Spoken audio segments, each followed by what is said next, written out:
des actions aussi violentes sur les Champs-Élysées, devoir casser les symboles de l'oligarchie, les symboles de la luxure auxquels des millions de personnes n'ont aucune... Oui, c'est un kiosque, oui, il est sur les Champs-Élysées. Les Champs-Élysées, je suis désolée, ce n'est pas représentatif des Français, d'accord? Donc vous voulez quoi, qu'on vive tous dans des cabanes? Vous ne m'écoutez pas, oh là là, c'est pénible au bout d'un moment. Donc vous voulez quoi, qu'on vive tous dans des cabanes? Vous ne m'écoutez pas, oh là là, c'est pénible au bout d'un moment. Des trucs que je fais partout, y compris quand je suis entouré de conseillers régionaux, de conseillers départementaux, et ça surprend un peu. Un solo de guitare électrique. Je vais l'essayer. Je vais l'essayer ce soir. Pour les cheminots, pour les carrefours, pour les AVS, pour les écoles debout et pour les étudiants, attic, attic, attic! Attic! Attic, attic, attic! Eh bien voilà, c'est fait. Ça s'arrête pas là. Non, ça s'arrête pas là quand on met le feu, ça fait la la la la la. Ah bah ouais, c'est la base, c'est ton job. Je vous demande de vous arrêter. Bon. La franc-maçonnerie, elle en est où, là, avec tout ça? Est-ce que la franc-maçonnerie, elle s'est laissée... Elle est en crise. Ouais, à mort. Elle n'est pas morte, mais elle est en crise. Elle est en crise parce que, justement, elle a apporté des réponses. La franc-maçonnerie, au XVIIIe siècle, elle a apporté énormément de réponses parce qu'elle a permis des échanges qui n'étaient pas possibles dans des systèmes qui étaient des systèmes de dictature. Une royauté, ce n'est pas un système totalement libéral. Hein. Donc pour pouvoir parler, les seuls endroits dans lesquels les esprits pouvaient échanger sans risquer de se retrouver en prison, c'était les loges. Donc ça a très très bien fonctionné. En France, en Angleterre, partout. Ça a très très bien marché. Au XIXe siècle, il y a eu, la politique a commencé à se mêler beaucoup, surtout vers la fin du XIXe siècle. La politique s'est beaucoup mêlée de la maçonnerie. En France, on avait avec le Grand Orient et la montée du Grand Orient, mais on l'a vu aussi chez les Anglais, où ils ont développé leur Grande Loge d'Angleterre, qui a été la référence mondiale. Mais référence mondiale, ça voulait dire instrument de colonisation. La Grande Loge d'Angleterre a été le moyen pour eux de contrôler tous les territoires du Commonwealth, puisque les élites des pays du Commonwealth venaient en loge, parce qu'ils savaient qu'ils allaient retrouver des élites et qu'il y avait un échange ouvert, mais ça permettait aussi aux Anglais de contrôler en voyant qui était, ce qu'il fallait penser, comment ils étaient. On a fait la même chose avec l'Afrique. Mais bien sûr, on l'a fait après coup, nous ça a été après, mais on a fait la même chose en Afrique. En Afrique, la franc-maçonnerie implantée par les Français a joué exactement le même rôle que les Anglais dans la zone du Commonwealth et les zones anglophones. Donc, mais ça a duré un temps et ça a permis de faire un certain nombre de choses. Parce que c'est vrai, il ne faut pas tout voir mal, ou bien au contraire, ça a aidé, ça a véhiculé un certain nombre d'idées, ça a permis de faire avancer un certain nombre de choses, un certain nombre de valeurs. Mais aujourd'hui, le problème, il est qu'on se trouve dans un nouveau monde. Ça n'a pas été contre-productif de la France-Afrique, tout ça? Comme toujours, il y a des dérives. La dérive est toujours contre-productive. Hein. Mais il n'y a pas eu que des dérives, si vous voulez. C'est ça, si vous voulez. Il y a eu... ça a été aussi un moyen de repérer les élites, des gens de valeur, et de les faire monter en puissance. Ça, de ce côté-là, ça a été très utile. Hein. Alors, il y a eu des dérives aussi. Il ne faut pas se leurrer. Hein. Moi, je ne vais pas vous dire le contraire. Les maçons ont encore un rôle à jouer? Je pense que oui, parce que c'est parmi les derniers à défendre des valeurs.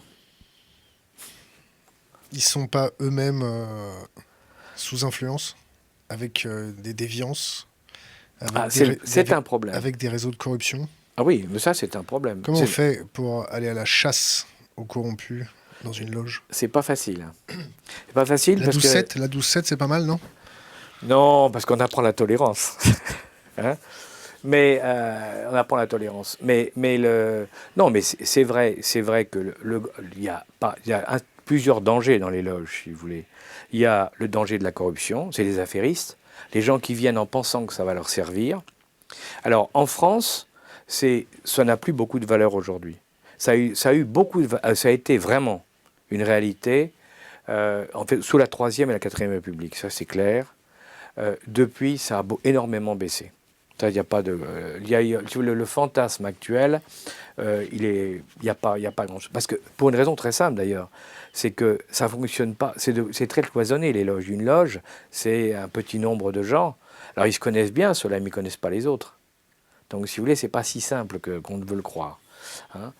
Mais cette défense des valeurs me paraît, moi, un élément positif. Donnez-en 3 à l'Internet, par exemple.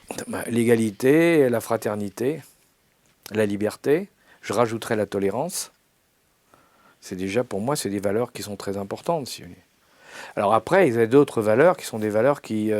mais là, ça va plus loin, si vous voulez. C'est des valeurs spirituelles, c'est-à-dire que en maçonnerie, une bonne partie de la majorité de la maçonnerie déiste en France ou non déiste est spiritualiste. Hein. Déiste ou non déiste? Justement, il y en a qui sont déistes, il y en a qui ne sont pas déistes. Hein.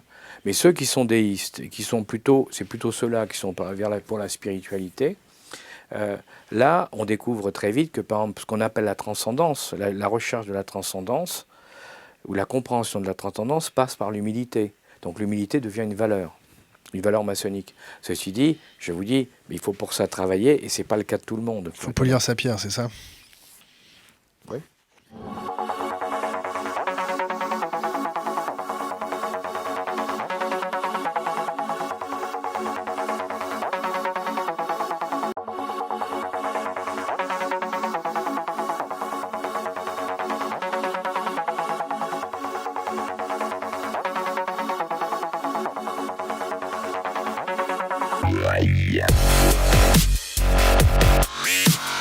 La France, elle a un patrimoine et le Fouquet's en fait partie.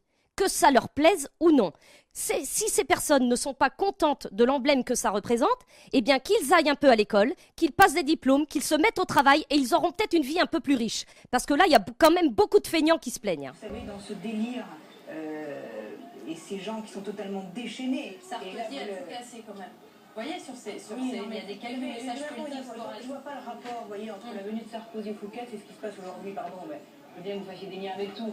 Mais non, je tellement, pose la question. je vous dis, moi, par exemple, je vois pas le rapport, c'est tellement grave ce qui se passe aujourd'hui, tellement dramatique pour le pays, tellement dramatique pour tous ces gens qui ne vont pas pouvoir travailler, pour l'image de la France, que Sarkozy était au Fouquet, je sais pas quand, enfin, à la rigueur, moi, c'est pas vraiment... Hein. Alors, dans ce qui m'intéresse aujourd'hui, on en a fait une polémique pendant des mois, mais là ce qu'on est en train de vivre, c'est quand même... Je n'ai jamais vu de telle scène de chaos en France. Donc voilà, je vous ai présenté succinctement mon gouvernement et pourquoi ses choix. J'ai essayé de prendre des personnes médiatiques, que tout le monde connaît à peu près, pour essayer de faire un équilibre entre médiatique, compétences, et qu'on puisse avancer tous ensemble et rétablir la France, parce que là, c'est plus possible, tout ça, ça va plus. Donc voilà, c'était une idée amusante, j'espère que ça vous a plu, et je vous dis à bientôt, si j'ai d'autres idées, d'autres débunkages, ou je ne sais pas quoi. Ça vient comme ça vient, je vous souhaite une superbe soirée les amis. Ce dont souffre la France, c'est que à l'Assemblée nationale, il n'y a aucun député, pour l'instant du moins, qui ait le courage minimum de faire ce qu'ont fait les députés d'opposition au Brésil, ce qu'ont fait les députés d'opposition en Corée du Sud, ce qu'ont fait les parlementaires vis-à-vis de l'affaire Nixon ou de l'affaire Clinton aux États-Unis d'Amérique. C'est tout simplement d'exercer le pouvoir que leur donne la Constitution pour obliger le président de la République à respecter la Constitution. Vous me permettrez de terminer en attirant l'attention de toutes celles et tous ceux qui me font confiance et qui veulent bien écouter mes analyses sur le fait qu'il est quand même inimaginable de voir M. Mélenchon nous expliquer à longueur de journée que la Ve République aurait tous les défauts du monde, qu'elle imposerait des dérives monarchiques. M. Mélenchon prétend nous proposer une 6e République. Mais lorsque nous demandons à M. Mélenchon de se saisir de l'article 68 de l'actuelle Constitution, qui permet la destitution du président de la République lorsqu'il se livre justement à des dérives monarchiques, manifestement incompatibles avec l'exercice du mandat de président de la République, eh bien M. Mélenchon, d'un seul coup, comme on l'avait vu à Marseille, se met à 4 pattes devant M. Macron. C'est qu'il nous transforme en enragés. Vous voyez ce que je veux dire? C'est ce qui se passera. C'est ce qui se passera s'il lâche pas. N'empêche que l'article 68, ça en est où? Le problème que je vois, moi, c'est comment on fait pour rester un mouvement de masse avec des enragés. Vous voyez ce que je veux dire? Tout à fait. Tout à fait d'accord. Et là, il y a une difficulté. Et à la limite, ils veulent nous transformer en enragés. Qu'est-ce qui empêche de reprendre les ronds-points? Moi, je pense qu'il y a une espèce de... Aujourd'hui, il y a une volonté politique claire de plus les laisser, que les CRS, ils interviennent très rapidement, les gardes mobiles et ainsi de suite. On prend des amendes parce qu'on ça ne répond pas. On prend des amendes parce qu'on est sur les ronds-points, on prend des amendes pour ça, on prend des amendes pour ça. Ah oui, non, mais je vois bien. C'est pour ça que je vous pose la question. La question primordiale pour moi, elle est comment, à un moment, on arrive à nouveau à comme le 17 novembre, à faire que c'est normal. Je veux dire, il y a eu le 17 novembre et puis après, ça a un peu diminué. Eh bien, il faut retrouver le 17 novembre et plus que le 17 novembre parce qu'on a montré que c'était fort et qu'il y avait moyen d'amener d'ailleurs. Donc pour répondre à madame, satisfait de la réponse. Pour répondre à madame, Merci. La question c'est, alors que vous pouvez regarder avec une forme de lâcheté, mais comment le risque c'est d'être encore plus isolé que je ne le suis. Vous voyez ce que je veux dire? J'ai pas envie d'être seul. J'ai pas envie d'être seul.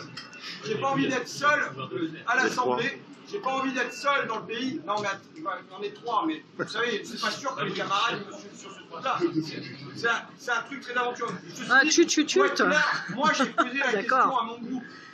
J'ai demandé à mon groupe parce que il serait pas temps de la signer, cette destitution. J'ai posé la question à mon groupe. Elle est pour l'instant en suspens. En suspens. Oui, je veux bien dire un truc. Merci. François. Nous, on est pour gommer cette constitution et en écrire une autre. Ouais. Une constitution où on renforce les pouvoirs du peuple. Ouais, par et pour le peuple. On renforce les pouvoirs des représentants du peuple.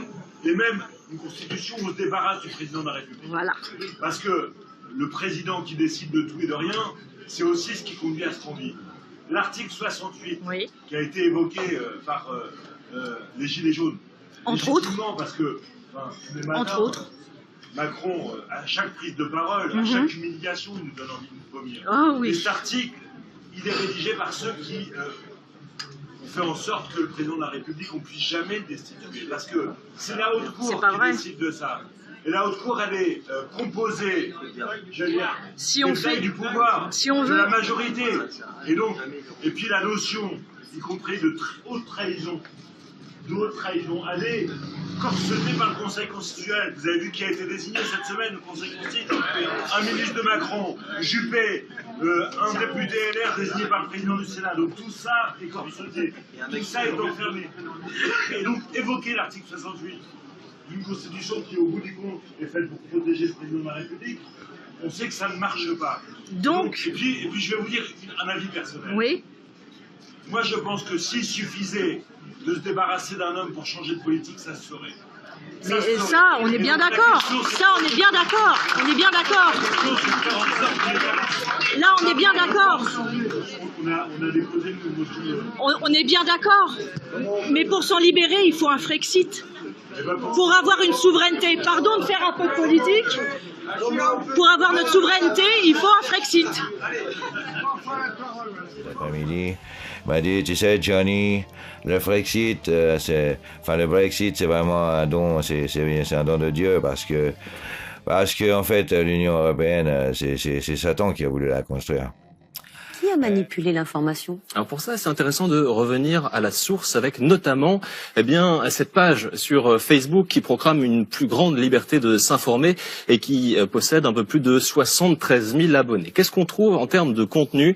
Des références à l'actualité avec cette figure de l'euroscepticisme. Vous avez peut-être reconnu François Asselineau, ancien candidat à l'élection présidentielle en 2017. Et puis peut-être un peu moins connu, Charles Gave.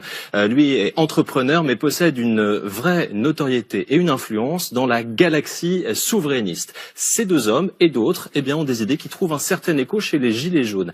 Alors précisons maintenant, pour être complet, que le post sur Facebook a été supprimé, que l'article est toujours en ligne. Vous voyez que le titre a été modifié, mais le contenu, lui, a été inchangé. Ça veut dire qu'on est vraiment dans la zone grise entre la propagation de fausses nouvelles et la manipulation de l'information.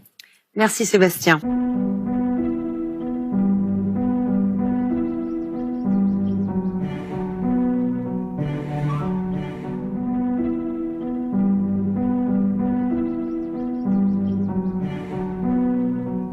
Il faut mettre également un terme à toute complaisance avec l'émirat du Qatar ou avec l'Arabie saoudite, qui sont, on le sait, parmi les principaux pourvoyeurs financiers et d'armes du terrorisme islamiste. J'aimerais d'ailleurs que M. Macron nous dise ce qu'il en pense. Je suis d'accord avec vous sur ce dernier point. Ah, vous êtes toujours d'accord avec tout le monde? Non, ça n'est pas vrai.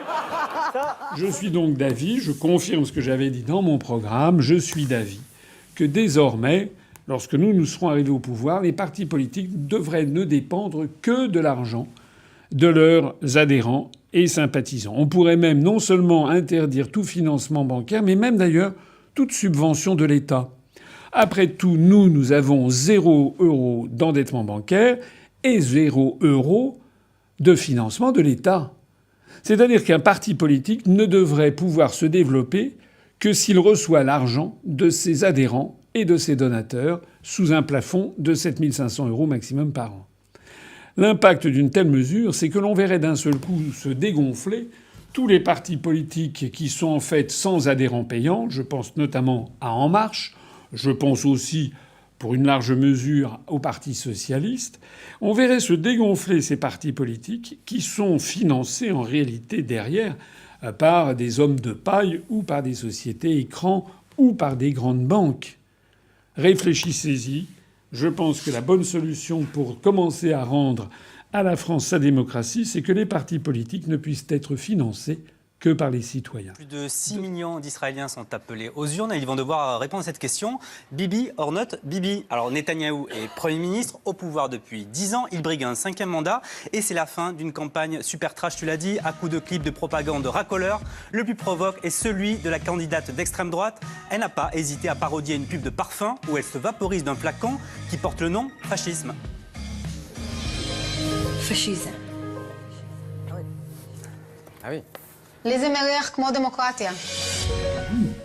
Je peux vous assurer, je le sais, que le soir des élections européennes, si on fait 1%, 2%, bon, voilà, ça sera business as usual, ça sera pas grave pour eux.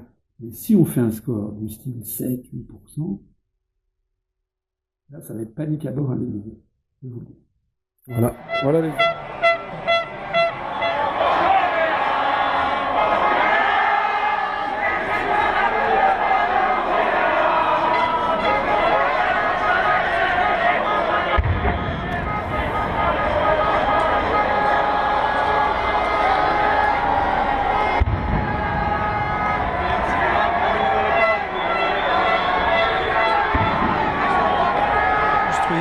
Notre-Dame de Paris.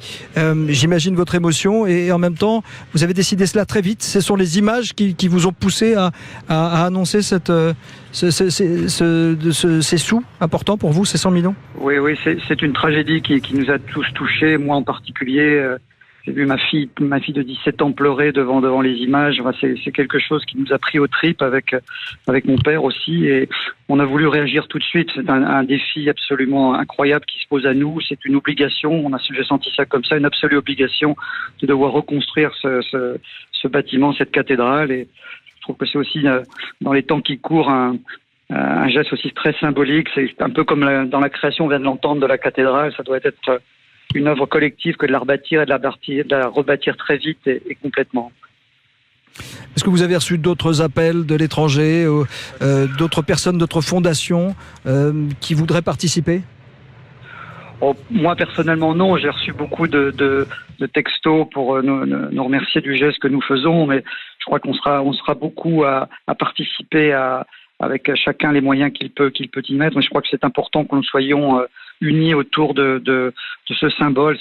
Encore une fois, c'est le symbole de notre patrimoine, c'est notre histoire qui est en jeu, notre culture, et puis aussi quelque part notre fierté nationale. Et donc, voilà, je crois que ça concerne tout le monde. J'ai voulu réagir très vite dans la mesure des moyens qui sont les nôtres, et face à quelque chose comme ça, je crois qu'il faut être à la hauteur, encore une fois. Merci François-Henri Pinault.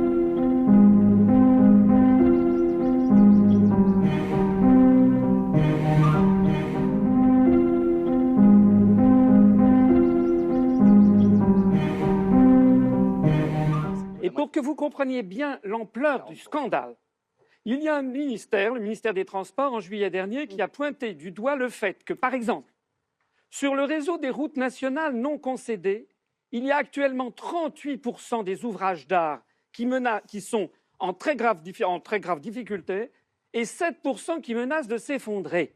Et pour tenir les routes nationales en bon état, il manque 300 millions d'euros. Il manque 300 millions d'euros, il y a 7% des tunnels ou des ponts qui risquent de s'effondrer. Et au même moment, la France, par l'intermédiaire des fonds européens, donne par exemple 900 millions d'euros à la Hongrie. La Hongrie que M. Macron, par ailleurs, décrit comme l'abomination de la désolation. Ça veut dire que vous savez ce qui va se passer un jour. Un jour, il va se passer qu'il va y avoir un pont qui va s'effondrer, ou comme en Italie d'ailleurs, un pont qui va s'effondrer avec des scolaires ou des personnes âgées dans un autocar, il y aura 15 ou 20 morts et les gens diront que fait l'État? Eh bien, c'est parce que l'État n'a pas les moyens de consacrer tout cet argent, par exemple, à la réflexion des routes. Merci François Asselineau. C'est un scandale. Merci François Asselineau. Raphaël.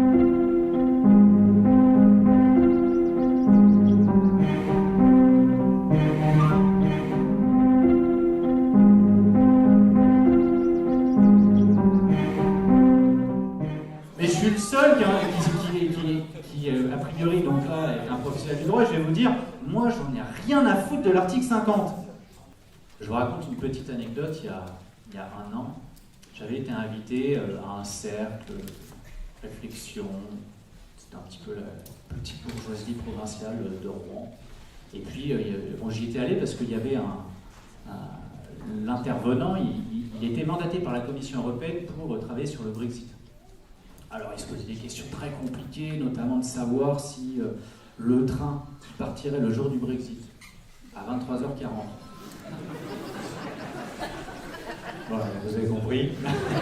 Bon, et bien ça leur a demandé beaucoup de temps. A priori, c'était une réflexion absolument très tranquille. Donc bon, j'avais eu la suggestion, écoutez, éventuellement, on supprime ce train-là. Hein. S'il n'y a que ça, franchement, on va peut-être pas perdre notre temps là-dessus. Eh bien alors, je suis heureux de vous accueillir ici. En fait, je vais vous le dire, c'est le plus grand rassemblement politique français, avec des Français venus de France, qui se soit tenu au Royaume-Uni depuis 1940.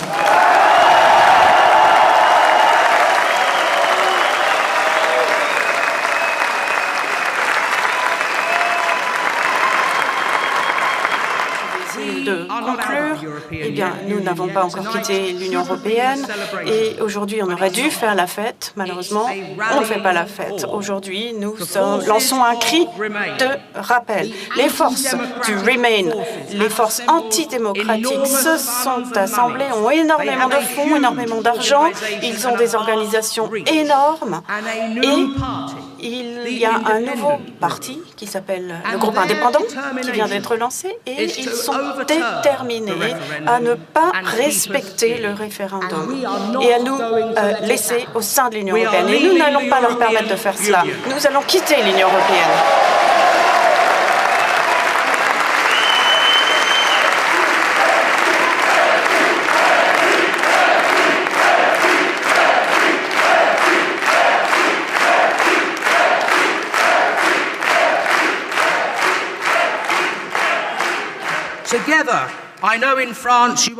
Et je sais qu'en France, vous faites campagne pour quitter l'Union européenne aussi. Et ensemble, lorsque nous allons partir ce soir, en tant que Brexiteurs, Frexiteurs, eh bien, je propose que l'on se dise aux armes citoyens. Gibier d'eau et ce peuple ouvrier des industries que la crise décime. La Somme où avaient lutté les Goodyear, la Somme des Whirlpool. Tiens, Whirlpool, où pendant la campagne de 2017 s'étaient retrouvés François et Emmanuel. François poussait les ouvriers à la révolte. Emmanuel expliquait aux prolétaires qu'il valait mieux accepter les plans sociaux et faire confiance aux gens d'en haut. De quelle Somme sommes-nous? De quel Amiens, Manu, Ruffin? Tout ceci se réglera peut-être en 2022.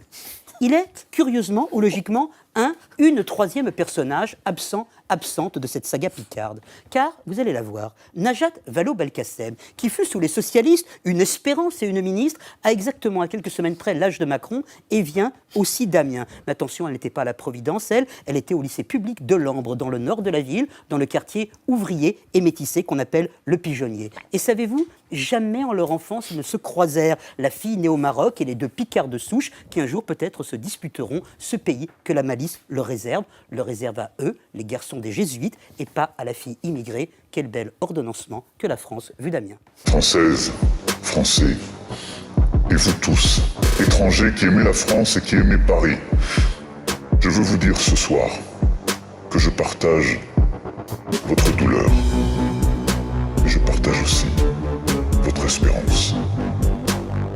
Nous avons maintenant affaire. Nous agirons. Et nous réussirons. Vive la République et vive la France. Voilà, ces deux notions qui émergent, le RIC et le Frexit, c'est quand même énorme. Ça va probablement être long à infuser. Il y a un gros travail à ce niveau-là, mais au moins les mots sont lâchés. Et ça, c'est pas rien, alors que c'était des mots étouffés, je le répète, par le débat public. Étouffés, mais ils savent pourquoi, les mecs. Ils ne voulaient pas en entendre parler. Maintenant, ils sont obligés de un peu... Bon, tu sens que ça, vraiment, ça leur arrache la gueule. Hein. Rien que de voir Étienne Chouard ou Asselineau, tu sens qu'ils sont... ils sont pas contents. La raison pour laquelle on peut être absolument certain que si les Français décident de sortir de l'Union européenne, dans les semaines qui suivront, se désagrégera. Exactement comme le camp socialiste. Parce que vous aurez très très vite les Grecs qui regardent vers la France, les Italiens, les Polonais, les Hongrois, les Néerlandais, peut-être les Autrichiens, et les Anglais certainement s'ils ne sont pas sortis d'ici là, qui dans les semaines qui suivront dégageront. Et à partir de ce moment-là, il y aura une spirale à la désintégration du truc. Hein. Donc ne croyez pas, parce qu'il y a des gens qui me posent parfois la question, et s'il y avait des mesures de rétorsion des autres pays contre... Mais non. Non, c'est pas ça qui se passera. Ce qui se passera, c'est la désagrégation de l'ensemble. Je voudrais insister là-dessus parce que c'est très important. Ne croyez pas que le parti politique qui se présente devant vous soit un parti politique de petits bras. Ce que nous vous proposons, c'est le plus grand bouleversement politique français, de la géopolitique française et mondiale depuis 1945. C'est pas de la gnognotte. Hein. Sortir la France de la domination américaine qui date de 1945, qui aura fin... En fait, ce qu'on propose, c'est la réplique sismique, comme on dit pour les tremblements de terre, de ce qui s'est passé entre 1989 et 1991.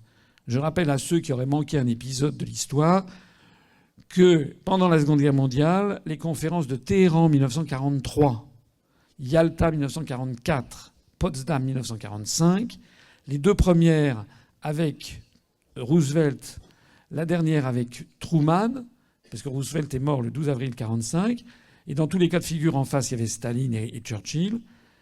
De Gaulle avait été sciemment maintenu à l'écart par tout le monde. Eh bien, ces trois conférences ont défini la domination de l'Europe d'après-guerre. Toute l'Europe de l'Est sous domination soviétique, toute l'Europe de l'Ouest sous domination américaine.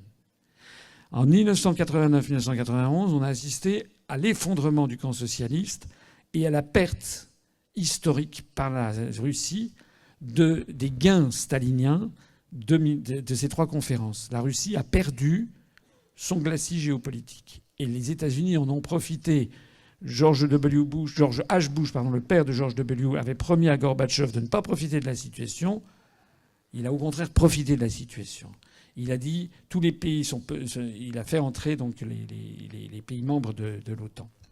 Maintenant, ce qui attend le continent européen, alors c'est comme dans les Saintes Écritures, hein, nul ne sait le jour ni l'heure. Ça peut être dans 2 mois, dans 2 ans, dans 10 ans, dans 20 ans.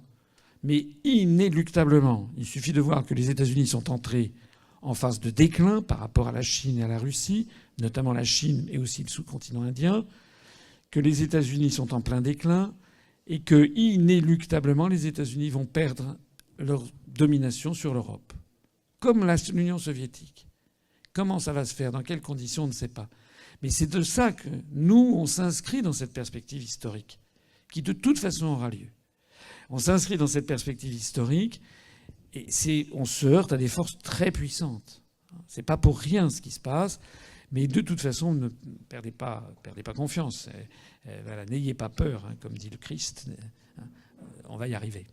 Si c'est pas moi, si c'est pas nous, là, dans 1 an, dans 2 ans, dans 5 ans, ça sera nos successeurs dans 5 ans, dans 7 ans, dans 10 ans, dans 15 ans. Voilà.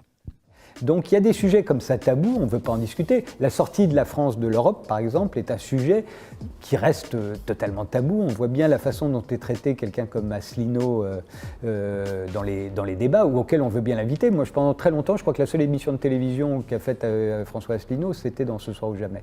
Où il était tout seul, d'ailleurs, évidemment, à défendre l'idée d'un Frexit. Aujourd'hui encore, il est toujours tout seul, d'ailleurs.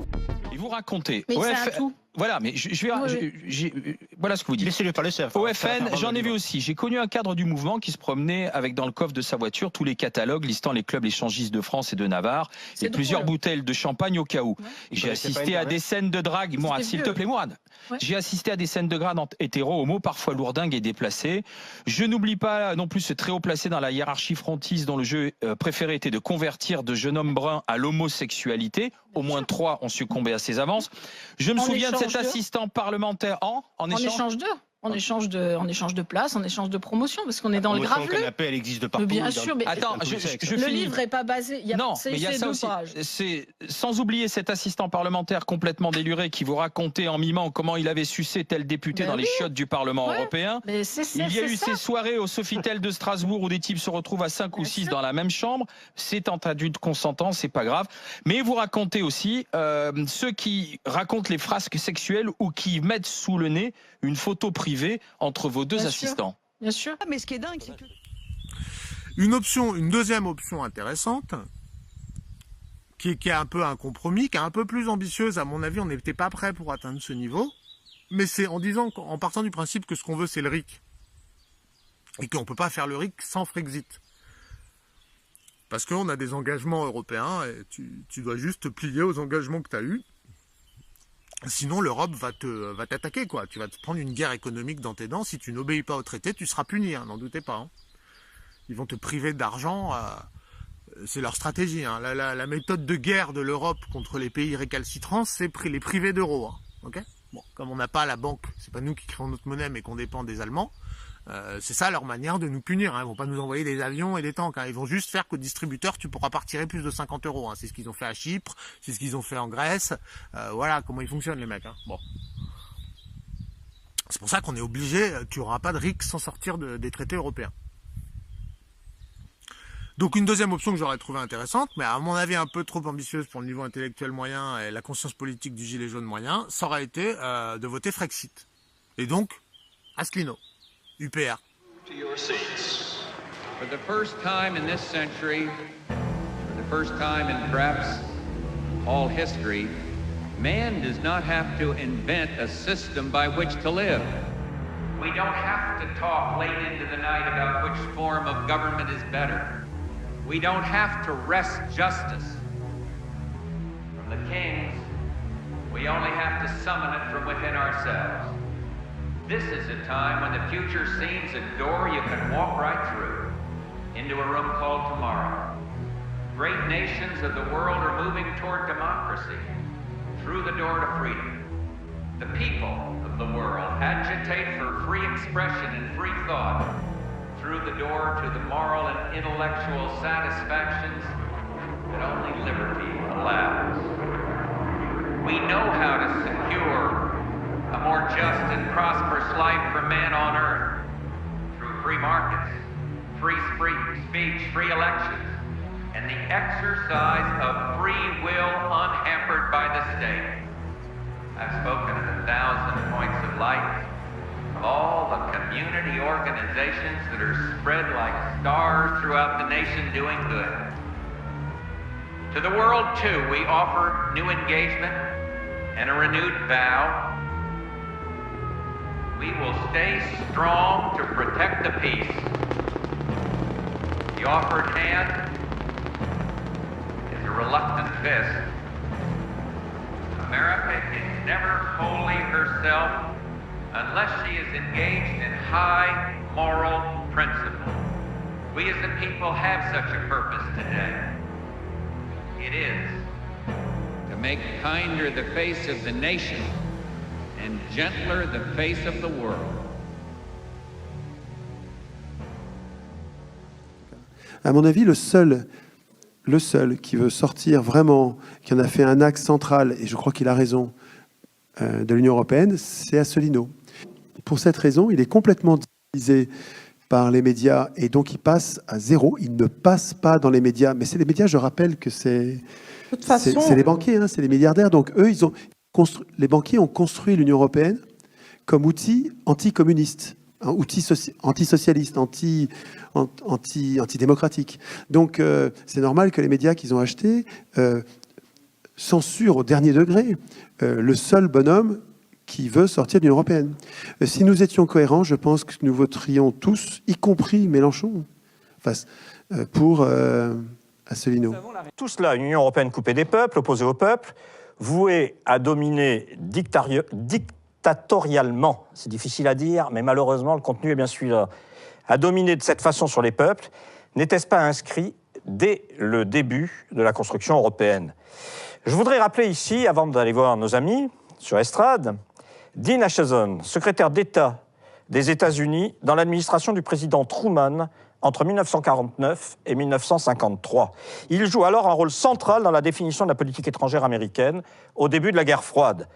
Dans une lettre adressée au ministre français des Affaires étrangères Robert Schuman, dès 1949, il prône, je cite, « le développement d'une communauté de l'Europe occidentale ».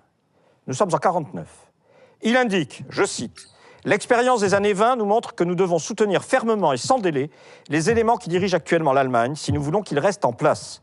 Si ces partis et leurs sympathisants ne sont pas soutenus, des opinions extrémistes se feront jour et la fidélité aux principes démocratiques s'affaiblira. » Il continue. L'URSS encourage activement le développement de tendances antidémocratiques et agressives en Allemagne et se prépare à en tirer pleinement profit. Et puis il dégage une orientation conforme à ce qu'est la volonté américaine. La haine et la peur du communisme et de l'Union soviétique incitent psychologiquement et politiquement les Allemands à préparer sincèrement leur intégration dans l'Europe occidentale. Si nous ne tirons pas avantage de cette opportunité politique, nous risquons de nous retrouver en face d'une Allemagne alignée sur l'Union soviétique ou pensant pouvoir faire monter les enchères. Derrière, c'est déjà l'Union européenne qui est sur les bases, avec 1951, 1957, la mise en place de la CE et d'un certain nombre de décisions qui nous entraînent là où nous sommes. François Asselineau. Alors, deux choses à dire. La première, c'est que ce dernier point, un point historique que vous avez cité, Dean Acheson, Hayek, en gros, c'est ce que j'ai dit l'année dernière au moment de l'élection présidentielle, qui m'a valu, à chaque fois que j'ai été reçu sur tous les grands médias, d'être traité de complotiste et de conspirationniste. Ici, ça se passe mieux. Non, mais attendez. C'est-à-dire rappeler des faits historiques a fait que j'ai été disqualifié d'emblée par tous les grands médias du système qui sont tenus par l'État et par 10 milliardaires. Or, je note que ni Mme Le Pen, ni M. Dupont-Aignan, ni M. Mélenchon, ni l'extrême gauche ne sont venus à mon secours en disant « il a raison de citer ses origines historiques ». C'est-à-dire qu'ils font partie intégrante du système en cachant ceci. Or, et ça je m'adresse ici particulièrement parce que j'ai apprécié ce qu'a dit Daniel Chapira et Coralie Delhomme, sauf que dans mon esprit, la gauche doit participer. La vertu numéro 1 de la gauche, c'est de faire de l'émancipation des gens, de l'éducation populaire. Et si M. Mélenchon avait dit, M. Asselineau, lors du débat à 11, M. Asselineau a raison, arrêtez de vous moquer de lui, c'est effectivement les États-Unis d'Amérique qui sont derrière, et avant d'ailleurs l'Allemagne nazie, puisqu'on pourrait parler de Walter Hallstein, eh ben ça m'aurait rendu, pas seulement à moi, ça nous aurait rendu un grand service. Le deuxième point que je voudrais dire, parce que ce qu'a dit Daniel Chapira et Coralie Delhomme, je suis d'accord aussi à 90% avec ce qui est dit. Sauf que le constat est incomplet. Il est incomplet parce que il y a des partis politiques qui ont été portés par des vagues de rejet populaire qui sont arrivés au pouvoir. L'extrême gauche, l'ultra-gauche, comme c'était présenté, c'est Tsipras, avec lequel M. Mélenchon, d'ailleurs, manifestait bras dessus, bras dessous. Tsipras est arrivé au pouvoir en Grèce. Attendez, là, on est dans les catégories... Attendez, laissez-moi parler. Laissez-moi parler. Laissez-moi parler. Je vais vous laisser, monsieur. Attendez, laissez-moi parler. Mais pour qu'on se comprenne. Attendez, laissez-moi parler. Il était qualifié d'ultra-gauche. Bah, dites-moi, il était qualifié, ne me dites pas l'ultra-gauche. Non, mais il était... C'est qualificatif. Attendez, il était qualifié d'ultra-gauche. Il était qualifié d'ultra-gauche. Tsipras et Syriza. En Autriche, reprenez toute la presse de l'époque. Reprenez toute la presse de l'époque. Peu importe, il était qualifié. Quelle est la réalité des choses? C'est ça qui compte. Non, mais attendez, laissez-moi terminer mon propos. Je vous en prie. En Autriche, on a eu l'extrême droite, avec Sebastian Kurz, qui est arrivé au pouvoir, qui était qualifié d'extrême droite. En Italie, maintenant, on a de nouveau l'extrême droite qui arrive au pouvoir avec la Lega. Or, qu'est-ce que l'on constate? On constate que tous ces partis politiques, en définitive, dans la mesure où ils acceptent d'une autre Europe, une union, ils ne se déclarent jamais contre l'Union européenne et contre l'euro.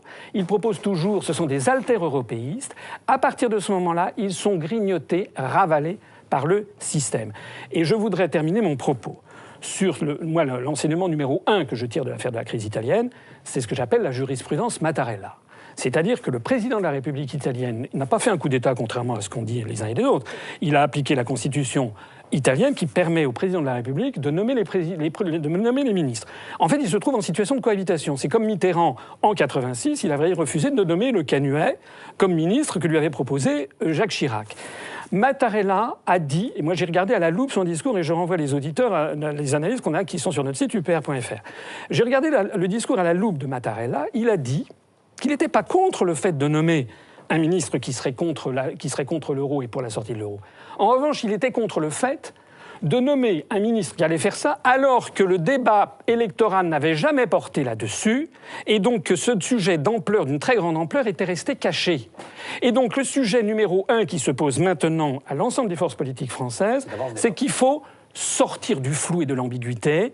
Comme dit un proverbe turc qui dit « on n'est pas un peu enceinte », on est soit pour l'Union européenne et pour l'euro, soit on veut en sortir de façon claire et nette. François Asselineau. En fait, je me suis ouvert les yeux avec le mouvement des Gilets jaunes à partir de novembre, et petit à petit, je me suis rendu compte que le pays était super corrompu à tous les niveaux, que c'était des mensonges permanents, que je m'étais fait enfariner, enfumer pendant des décennies, parce que je ne suis pas jeune.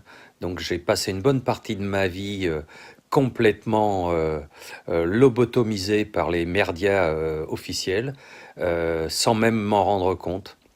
J'étais pro-européen, enfin, j'étais dans la norme, je pense, de tous les gens qui regardent trop la télé et qui finissent par croire que ce qu'ils disent est vrai. Enfin, ils finissent pas par croire, ils ont toujours cru que c'était vrai. Aujourd'hui, les choses sont différentes, je ne regarde plus la télé. Nous ne regardons plus la télé. Et je me suis... je suis membre de l'UPR depuis déjà quelques mois maintenant. Et pourquoi? Tout simplement parce que ce mouvement, qui est le plus grand mouvement de la Ve République, m'a fait comprendre que l'Europe était en grande partie la raison de nos problèmes et que, en fait, dans l'Europe, on ne pourra rien faire. L'Europe est une prison. Elle n'autorise pas les gens à sortir. On le voit avec le Brexit. Il n'y a rien de démocrate dans tout ça. Ce sont des dictateurs, tous. Et donc voilà. Donc je veux sortir de ça, retrouver notre indépendance, notre indépendance monétaire, notre indépendance fiscale, notre indépendance tout court, retrouver la grandeur de la France, retrouver ce que j'ai connu quand j'étais plus jeune, jusqu'à l'arrivée de l'euro, où d'un seul coup, en une journée, mon caddie a pris 30 euros, 30%. Pas 30 euros, 30% de hausse des prix, malgré ce qu'ils disaient à l'époque. Non, il y avait pas d'augmentation, mensonge déjà à l'époque. Donc voilà quoi, je veux sortir de l'OTAN, je veux revenir à ma monnaie, celle que j'ai connue une bonne partie de ma vie, et où on vivait beaucoup mieux qu'aujourd'hui. Et là, il y a pas de doute, on nous vole l'argent de la France, on nous en restitue qu'une partie, et tout ça pour rien, pour uniquement enrichir quelques oligarques mondiaux, parce qu'ils ne sont pas uniquement européens, on n'est pas dupes. Donc voilà, UPR pour toutes ces raisons-là. L'union fait la force à condition que tout le monde tire dans le même sens. Et en matière de protectionnisme économique, d'avoir un peu plus de barrières douanières, en matière de guerre commerciale, ça c'est des choses qui peuvent s'envisager au niveau des 27. Ce qui me fait vraiment rigoler, honnêtement. Allez-y. Vraiment, honnêtement, ça me si fait vous rigoler. rigolez, écoutez, mieux vaut être de bonne humeur que le contraire. Monsieur Asselineau. Ce qui me fait rigoler, ce sont les gens qui disent il faut faire l'Union européenne pour se protéger de la Chine. Alors que nous avons pratiquement de plus en plus de produits qui viennent de Chine, que nous avons 120 châteaux viticoles dans le Bordelais qui ont été vendus à des intérêts chinois, que des Chinois ont racheté des centaines d'hectares dans la Beauce et que maintenant ils s'attaquent aux forêts. Alors si c'est ça qui nous protège, excusez-moi, c'est une plaisanterie. Alors si c'est ça qui nous protège, excusez-moi, c'est une plaisanterie. Alors si c'est ça qui nous protège, excusez-moi, c'est une plaisanterie. Mais comme ce tour de table, et juste avant, une précision, puisque chaque fois qu'il y a un débat, on essaye de vous éclairer, eh bien la Grande-Bretagne, par rapport au budget européen, elle est contributrice nette. Donc c'est Jean-Christophe Lagarde qui avait vrai, est contributrice à hauteur de 5,3 milliards d'euros. Qui avait tort, donc c'est moi qui avais raison. Pardon, dit quoi? Vous avez raison. C'est moi qui avais raison. Voilà, c'est Monsieur Asselineau qui avait raison. Elle est contributrice nette quand elle quitte l'Union européenne. Pour aller jusqu'au bout, Monsieur on perdra au budget de l'Union européenne 5,3 milliards net. Ceux qui prenaient en charge. Je comprends aussi que vous reprochiez à l'Europe cette idée un peu de juste retour, c'est-à-dire on lui donne plus que ce qu'elle nous rend. Un peu, c'est aussi l'argument du Rassemblement national. Sauf erreur de ma part, on donne plus de 11 milliards d'euros à l'Europe, mais en fait, elle nous en renvoie beaucoup plus par la politique agricole commune, par également renouvellement des investissements, etc. Donc ça, c'est le premier point. Je voulais que vous nous expliquiez, parce qu'en réalité, on reçoit plus que ce qu'on donne. Ça, c'est la première chose. Non, alors ça, je me permets de vous interrompre tout de suite, c'est le contraire exact de la vérité. Déjà, il y a 9 milliards qui revient à la PAC sur 11 milliards qu'on donne. Et non, après... on ne donne pas du tout 11 milliards. On donne sur les 8 dernières années, la France a donné 24 milliards d'euros et a reçu à peu près 15, dont 9 de PAC. Ça veut dire que chaque année, 0,5% de notre PIB. Ça veut dire que chaque année, on donne 8 à 9 milliards d'euros de plus à l'Union européenne que l'on en reçoit. Et ça, mais si, ça madame. c'est faux. En fait, mais si, c'est vrai. C'est faux, puisqu'il y a déjà la PAC qui... Non, mais ce que vous dites est faux, madame. Ah non. Mais écoutez, bon, on va aller voir les chiffres. Ça, c'est le premier point. Mais non, mais attendez, c'est pas un premier point, c'est extrêmement important. Oui, mais est-ce que la contribution de la France n'est pas plus importante que ce qu'elle reçoit? Oui, elle l'est. Et les chiffres ont été donnés, de 7 à 8 milliards. Mais la France... Arriver en premier est une priorité.